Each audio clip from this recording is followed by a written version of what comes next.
ఒక్కొక్క కాలమునందు ఈశ్వరుడి యొక్క అనుగ్రహం చాలా విశేషంగా ఉన్న కారణం చేత ఒక జీవిత పర్యాంతానికి సరిపడినటువంటి ఉపాసన ఆ రోజు చేసుకోవడానికి సాధ్యమవుతుంది. అటువంటి వాటిలో ఒక తిథి మహాశివరాత్రి. అందుకే జన్మానికి ఒక శివరాత్రి అని పేరు వచ్చింది. ఆ మహాశివరాత్రి మాఘమాసంలో వచ్చేటటువంటి కృష్ణపక్షంలో అర్ధరాత్రి వేళటికి చతుర్దశి పరివ్యాప్తమైతే దాన్ని మహాశివరాత్రి అని పిలుస్తారు.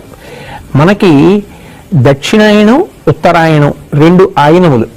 ఇందులో శ్రావణ మాసంలో బహుళపక్షంలో వచ్చేటటువంటి అష్టమి తిథి నాటి అర్ధరాత్రి వేళ కరచరణాదులతో కృష్ణ పరమాత్మ ఆవిర్భవించారు.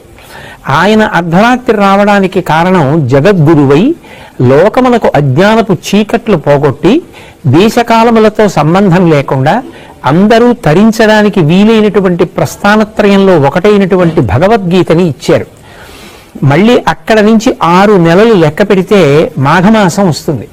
శ్రావణం నుంచి భాద్రపదం, ఆశ్వయుజమాసం, కార్తీకం, మార్గశీర్షం, పుష్యం, మాఘం. ఈ 6 నెలల్లో 6వదైనటువంటి మాఘమాసంలో వచ్చినటువంటి కృష్ణపక్ష చతుర్దశి అర్ధరాత్రి వేళ పరమశివుడు లింగాకారంగా ఆవిర్భవించాడు. అది ఎంత పెద్ద లింగము అంటే యజుర్వేదం దాని గురించి